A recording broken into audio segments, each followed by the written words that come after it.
Hello and welcome everyone to today's Association for Manufacturing Excellence webinar titled Optimizing Product Development Productivity with Systems Thinking. I am Jerry Strohmeyer, the Education Training Program Coordinator for AME, and I will be your moderator. Today's presenter is Bill Farmer, Principal Consultant at F&A Consulting.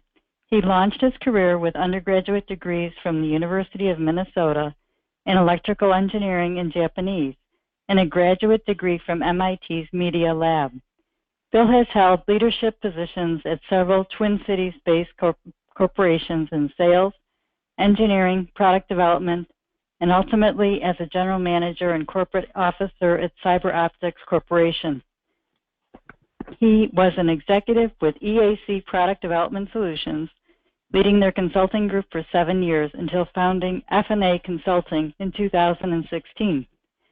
Before we start, just a couple of housekeeping items. You will be in listen-only mode throughout the webinar. You will see that you are muted on your attendee panel on the right side of your screen.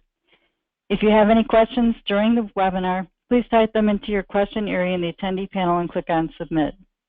We'll review the questions at the end of today's presentation and answer as many as we can. When you log off today, please check your email inbox, and it will be an invitation and link to fill out a short webinar attendee survey. Please take a few minutes to complete the survey today, as your feedback is very important to us to improve future webinars. Bill has also graciously agreed to provide a PDF of today's presentation. We will be sending that along with a recorded link for a webinar replay to each of you this week. Now I am pleased to introduce Bill Farmer, who will present Optimizing Product Development Productivity with Systems Thinking. Take it away, Bill. Thanks, Jerry. Welcome, everyone. When I was in my 20s, we visited my cousin who lived in San Antonio, Texas. As dusk approached, my cousin hurried us down to his pool, in his words, to watch the aerial show. After waiting a bit, a bat swooped down, glided across the top of his pool, dipped its beak in the water and took a drink, and then flew off. He was followed by a whole flock of bats, each in succession, skimming across the water, dipping their beak in and taking a small bit of water. That feels to me like a good metaphor for what we're going to be doing here today. Today's webinar is meant to give a very high-level view and a very small taste of material that will be covered in depth at an upcoming regional seminar or workshop I will be presenting. So with that expectation set, let's get started. A dozen or so years ago, I was working as the Senior Vice President of Engineering at a publicly held corporation in the Twin Cities. And I attended a seminar given by Mike Kennedy of Targeted Convergence Corporation. Mike showed this slide, and it hit me very powerfully. And its impact began the change in my career trajectory from corporate executive to what it is now, consultant. This slide shows the difference, the gap between the efficacy of the two primary management systems deployed in product development organizations. The red diamonds represent a normalized aggregate of 75 American product development organizations who self-scored themselves against the metrics. And the circles are the scores assigned to Toyota by a team of researchers who had at the time recently completed the first, and I believe to date the only, first-hand ethnographic research of the Toyota product development system. Take a quick look at the content and tell me if this scorecard represented the performance gap between two project manager candidates you were interviewing. Which one would you hire? And yet, the power of habitual behavior still keeps the vast number of product development organizations tied to the management approach demonstrated by the red diamonds. Briefly, let's look at the first listed metric. Product development productivity measures the percentage of a developer's time spent creating value for the customer. There are several contributing factors to this productivity metric, and for the sake of simplicity and clarity in this talk today, I'm going to use a proxy metric of engineering efficiency, and that is the time development engineers actually spend engineering. Since the metrics there compared Toyota to American industry, you might expect this discussion of management to compare Japanese style management to American style management, and that's a reasonable assumption. But it is really a comparison of Taylor style management to Deming style management. As a quick aside, what we think of as Japanese style management, the focus of academic study of the 80s and early 90s, is to a large degree a myth. What is considered Japanese management is not endemic to Japan, but was only practiced by a small percentage of Japanese companies in a handful of industries, automotive, electronics, heavy equipment, etc. But their sudden emergent success caused this management style to be projected onto all of Japan. Now, the global management standard for the first half of the 20th century was the management system developed by Frederick Winslow Taylor. Taylor's method is focused on efficiency. It divides work into its constituent parts and in the name of efficiency assigns each part to a different agent. Managers decide what will be done. Experts decide how it will be done, and workers execute the work. There was no place in Taylorism for the fourth critical element of work, feedback, that is experiential learning, the basis for improvement. There was no need for improvement because the method relied on the expert to find the single one best way of doing any work. Taylorism is a top-down command and control management style, and Taylorism was hugely successful for managing first the physical labor in the 19th century for which it was designed, and then successfully transferred to managing industrial assembly lines in the 20th century. World War II serves as the pivot point for management styles.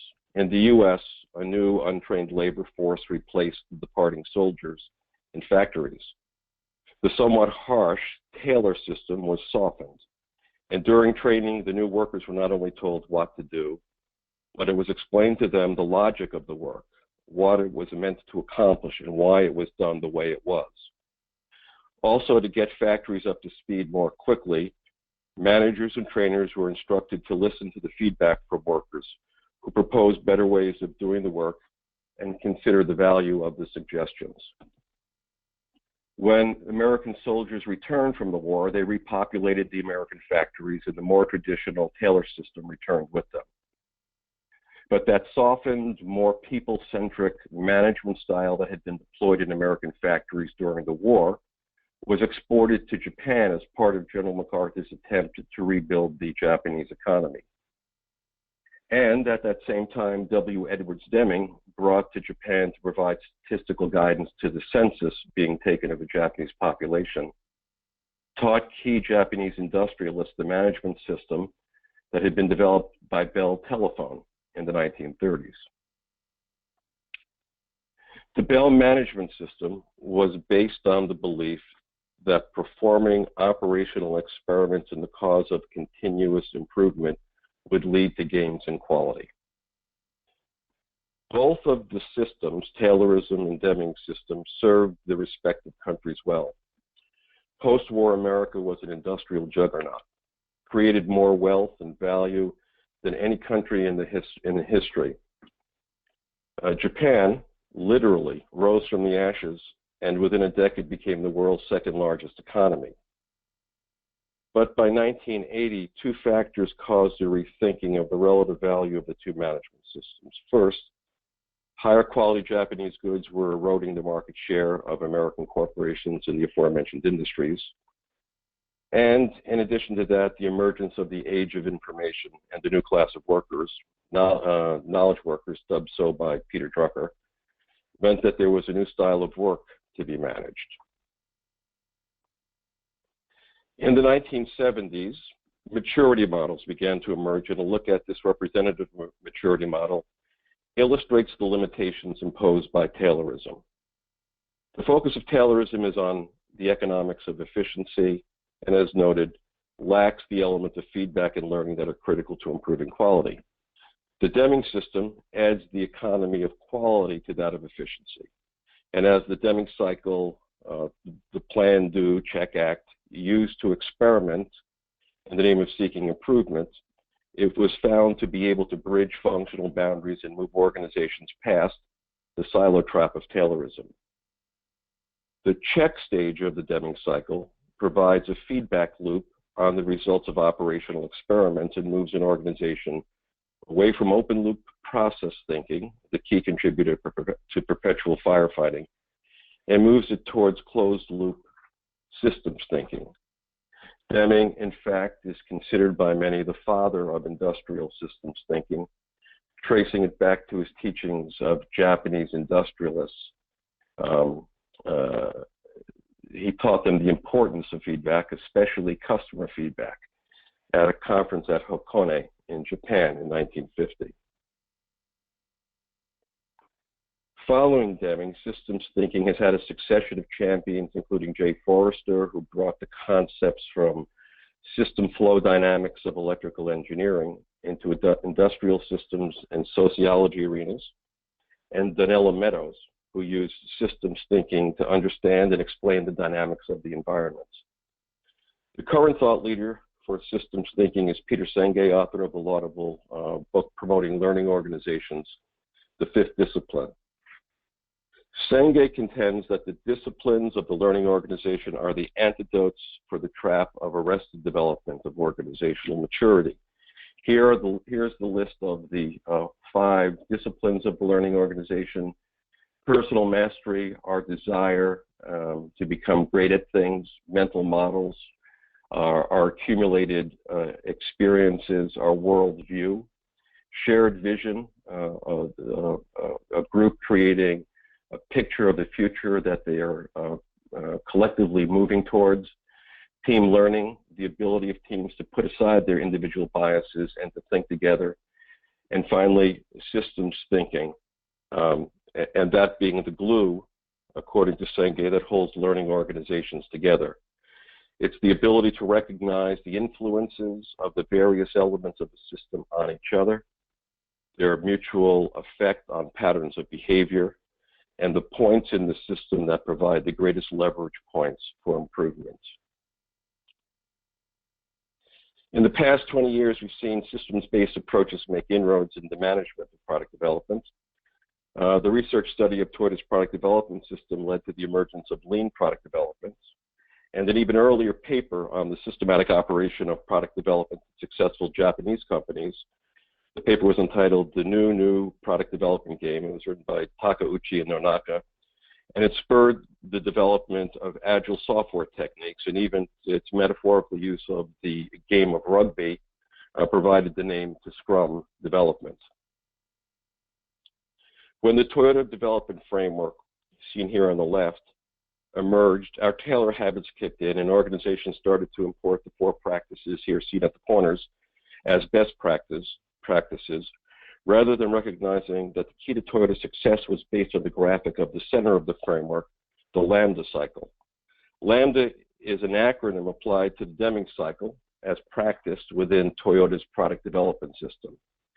The acronym was developed by the late Alan Ward, who led the study of Toyota's system, and he recognized that its implementation would likely make it appealing and acceptable to American workers who had proven reluctant to adopt PDCA. On the right-hand side of the slide is the Agile Manifesto, drafted by software development thought leadership in 2001. It contends that while the values in the green column are important to software development done in the context of business, the blue column values have far greater importance. The first line of the manifesto states that individuals and their interactions, an implicit statement of systems thinking, is more important than process and tools. The efficiency provided by process and tools is important, but trumped by the importance of quality provided by the interaction of the individuals involved. The blurb for this webinar included a comment about doubling your engineering capacity without adding headcount. The way to do that is by doubling your engineering efficiency. We'll do a shallow dive into Agile, specifically the Scrum development system here, just a bit to talk to that. Think back to the report card shown on the first slide. It shows about a 4-to-1 productivity advantage to Toyota's way over standard US operations. In fact, research from that time shows that Toyota actually held an 8x 8 times engineering efficiency advantage over Chrysler, who at the time was the most efficient American automobile developer. My focus was brought to Scrum by a client who wanted to bring the engineering efficiency gains his software team had gained through Scrum to his hardware development. It turns out that the system actually translates nicely into hardware development, providing the translation effort focuses on the principles and the problems the elements were meant to solve, and not just on the tools and the practices. So let's look at the Scrum framework. The focus on the work, and we'll focus on the work of the development team. Scrum breaks the long development project into a continuous series of short execution cycles called sprints in software, but also referred to by their more generic name of time boxes. When we translated Scrum for hardware development, we hit on a time box of 3 weeks as a very nice balance between the short-term duration and the amortization of the overhead of Scrum. So we'll use a 3-week duration as our default in this discussion. During this 3-week duration, the energy of the team is divided between the three important activities of any work: the preparation, the execution, and the closure. During any time box, the preparation, it's called grooming, is for the near-term future work, that is the next time box, or perhaps the time box after that. The execution work of any time box is for work that had been previously groomed, and at the end of each time box, there is a formal closing off of the work cycle. I'm not going to drill in today into the other work that was done concurrently to the implementation of Scrum and hardware to free up the engineers to improve their development system and increase their efficiency. But I will note that part of Scrum is to look at the engineering capacity available during any work cycle, any time box, and match the workload of that time box carefully to its capacity. This careful alignment of capacity to demand eliminates the waste and frustration of the overburdening of a development team. If we look at this 3-week calendar, this time box, we can note a number of things. The period, as stated, is 3 weeks long, 15 days. The first day is giving over to loading the time box, and that's an exercise we won't drill into today. The last day is given over to closure or unloading of the time box. This day is also worthy of a deeper dive, but suffice it to say that the work accomplished during the time box is reviewed on this day, sort of a show and tell, so that all team members and others who are either interested or invited to observe can see the specifics of the work that was accomplished. And then there is also a lessons learned reflection conducted to highlight things that could be improved upon going forward. And also, there is a reflection and highlighting on the things that went well or better than expected. This periodic, regular reflection on recent work is profoundly more beneficial in contrast to the postmortems done only at the end of long projects. As the team becomes skilled in the techniques of these activities, these 2 dedicated days reduce down to several hours each, and more execution time is picked up. The other red text items displayed in this calendar are the preparation, the grooming events that initially require about 4 hours per time box, but as skill grows, reduced down to a couple of hours per time box.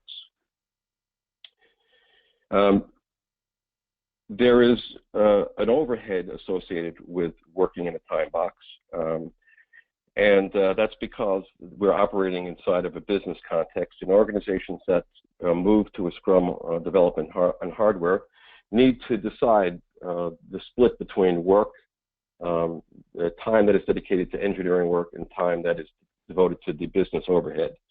Most of my clients have picked either a 6-hour engineering to 2-hour business overhead, or a 5 to 3 split, which in an arm wave calculation reduces down to about a 60 to 75% engineering efficiency, a significant improvement over the 20-25% efficiency that is representative of most American product development. Here's a listing of the benefits of the time box system. The top benefit is shows a 2x engineering increase in efficiency, and honestly, that is really probably a modest understatement of the engineering efficiency pickup of Scrum development. And there's another listing of all the benefits here, and I'll leave it to you all to just go through these as you get a copy of the slides. But I will mention one, which is the dialogue-driven shared vision, which comes later on. The grooming process of Scrum brings together the entire development team, the Scrum team, on a regular cadence within the time box, and they groom work to be done in the future. They both break down the work and they talk about how the work will be executed. This dialogue leads to a shared vision of the work to be executed, the plan for the execution of the work, and the relationship of any chunk of work to the goals of the overall project. And as stated previously, creation of a shared vision is one of the 5 disciplines of the learning organization. The last concept for today, but certainly not the least, in fact, perhaps it's the most important, is that a systems-based approach, valuing your people as assets, is not just a corporate catchphrase. Taylorism looks to create a well-oiled machine in which people are often treated like interchangeable cogs in a machine. Deming management recognizes the workplace as a social system and employs organic metaphors such as the health of your system. And the system is made healthy by developing the workers through their work and through training that leads to the ability to delegate to the workers real responsibility for continuous improvement of the operation. America has been an historical underachiever in developing quality-enhancing skills, problem-solving, decision-making, mentoring in the workforce at the individual level. But that is what can be done by using Lambda, but by making it part of the daily work habit. Lambda becomes a sense of a meta skill that can be used to move the organization from a functionally focused organization to a systematic operation. So we'll conclude today by showing the concept of how lean approaches improvement. Lean thinkers look to a future condition or state they wish to attain. They then work to accurately assess the current condition and understand the system issues that are holding that in place. That's the so-called root cause analysis. When you know your systems element, when you know your aspirational state and your operational state, you have a course heading. And when you know the elements that are maintaining the undesirable status quo, you can attack them one by one experimentally, moving, as indicated by the arrowhead showing progress in the graphic, to a new condition closer to the goal condition. The experimentation that is the basis of this continuous improvement is guided by Deming's PDCA, and as shown here, our preference is the Lambda method framed by Alan Ward. By making Lambda a part of the standard work habit of an organization, you will be able to migrate from Taylor's management system towards Deming's. So to summarize, the Taylor management system is by and large the status quo management system in the United States. System-based methods are emerging within industry with significant gains to be realized in product development, knowledge work, productivity. Progressing towards a Deming-style management system can be accomplished through the application of the Deming cycle, and that teaching and diffusing PDCA through your organization provides the tool for developing the skills and habits in your people to commit to and achieve continuous improvement, and as importantly, to sustain it. That's what I have for today. Jerry, with that, I'll pass it back to you. Okay, great. Thank you, Bill. And now we'll review any questions. So if you do have any questions, please submit them on the right side of your screen. Next, we have a couple How much of the one-day workshop will be spent covering Agile in deeper detail? I'd say we probably will spend about an hour to an hour and a half. Okay. Another question is, after a one-day overview, how ready will I be to take that information back to my team and start incorporating new best practices? That's a terrific question, and my answer is likely to disappoint you. What the workshop is really designed to do is to change your thinking.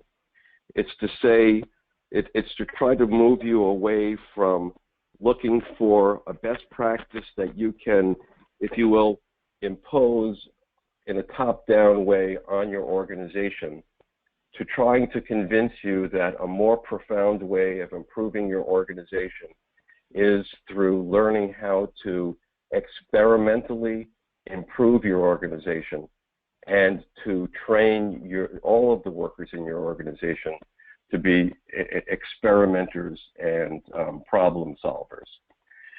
So my method of working is first to get you, I'll go back to the concept of shared vision, to give you a sense of my vision of how successful product development organizations are organized and operate, and try to bring you over to my way of thinking. I will say that my methodology is that of a teacher, but also of a learner. I am an experimenter by nature, and I expect from the workshop to learn important points and a lot from the attendees of the workshop as much as I intend to teach the attendees of the workshop. But there will be, I don't think just from the workshop alone, you'll be able to take anything and bring a practice or a process or a tool back to your company, but you will be able to bring a profound change in your thinking back, which hopefully will start a journey for you that leads to a more successful operation. I hope that satisfies. Okay, another question is, will the training incorporate any takeaway material to then help others see this new perspective? Yes, everybody receives, again, all of the material used in the workshop will be printed up and will be available to bring back with the individuals. In fact, my hope is that the people who will attend the seminar and workshop will then, in turn, bring back the ideas into their organization for, if you will, fleshing out and future development. Okay.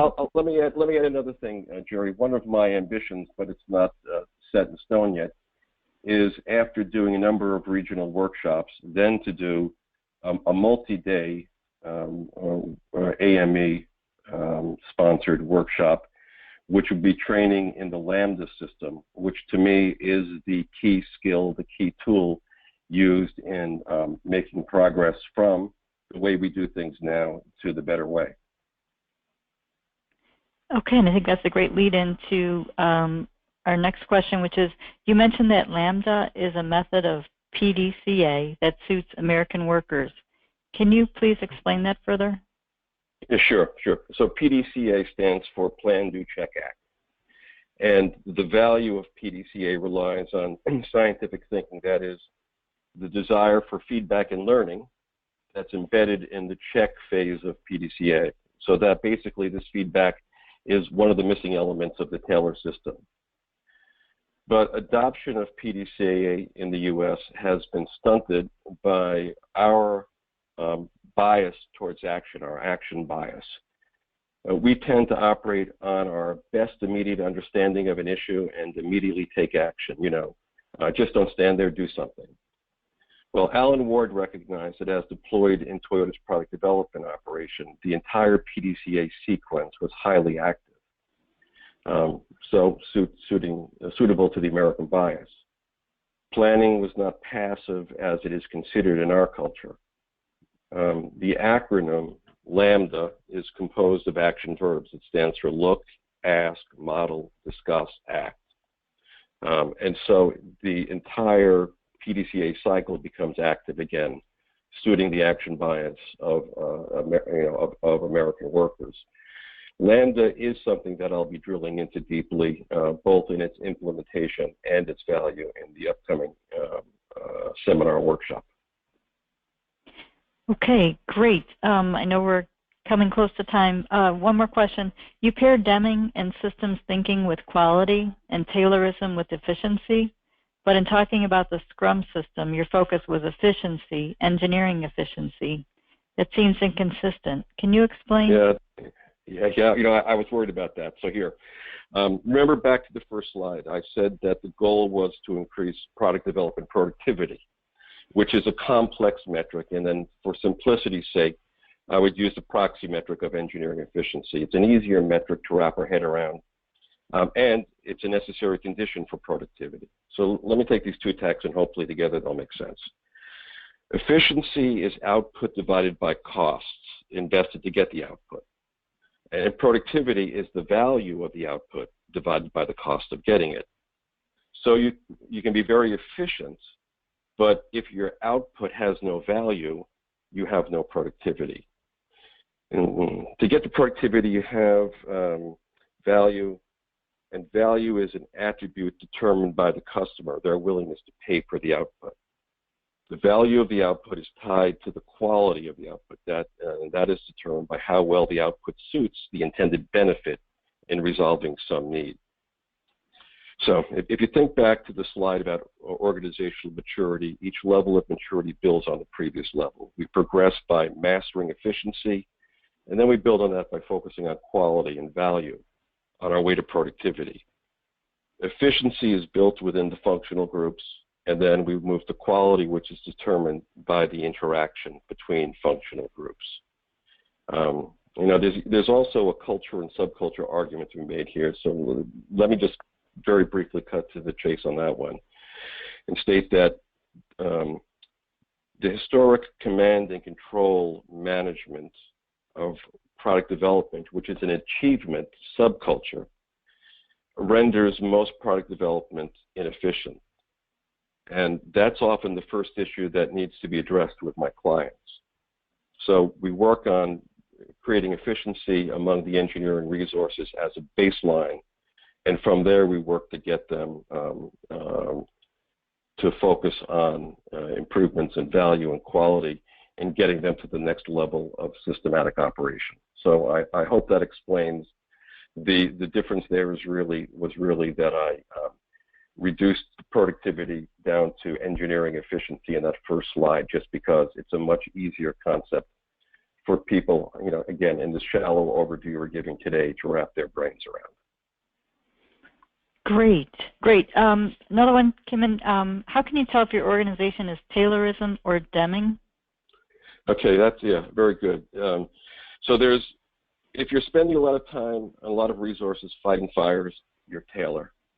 If your organization has invested in organizational improvement at the individual level, you're Deming. If your CAPA program is biased towards corrective actions or preventative actions, that's another indicator.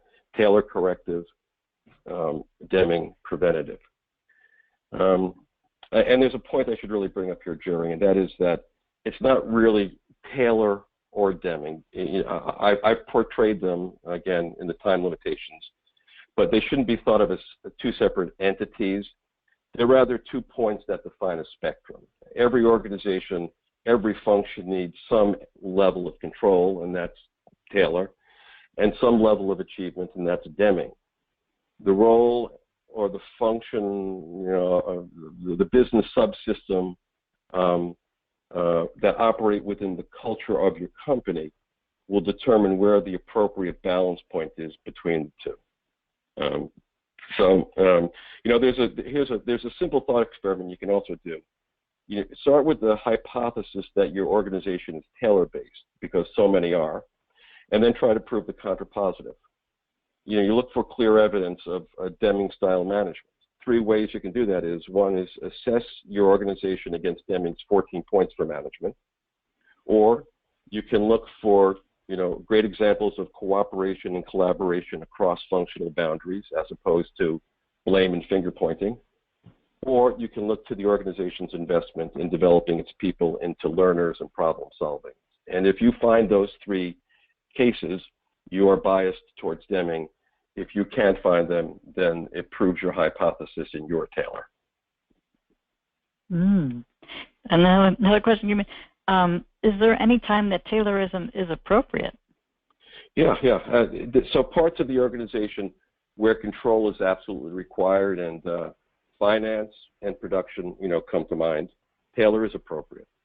But as I said, if you consider it a spectrum, you'll find that adding a dollop or two of Deming humanity to the Taylor machine will lead to higher morale in those control parts of the organization, and likely a more engaged workforce, lower costs, and higher productivity. Great. Looks like we got one more question.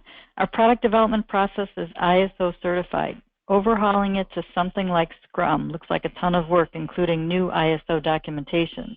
We're always really busy. Is it realistic to think that we could make this change? Okay. So in the transformations that I've been involved in, ISO has never been an obstacle. We implement Scrum as an overlay to the current new product development process. So the middle management tier continues to own the responsibility for ISO alignments, and the development team works within the confines of this Scrum overlay. The overlay, if you will, is their interface to the project work.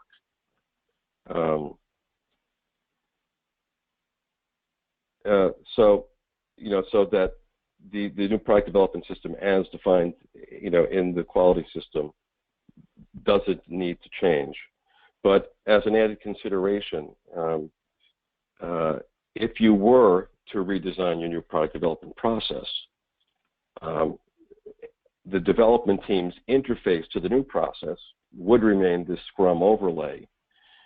And so it would remain, the way the people actually did the work would remain largely intact.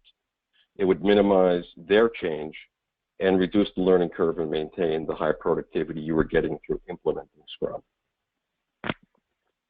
And by the way, if you're really always busy, that usually sounds like a lot of firefighting, and so you really should consider working on organizational improvement. And again, that traces back to applying some form of PDCA, and again, my favorite is Lambda.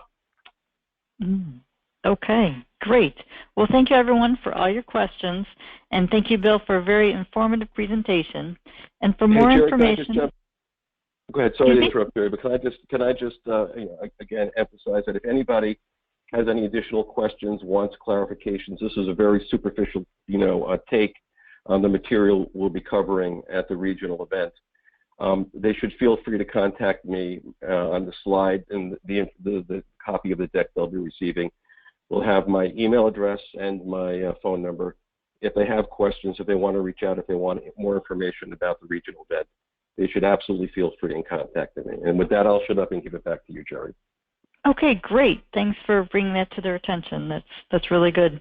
And as Bill mentioned, for more information on a more in-depth workshop on optimizing product development productivity with systems thinking in your area or upcoming webinars, please visit ame.org under the AME Events and Training tab for more information. Thank you, everyone, for attending, and have a productive day.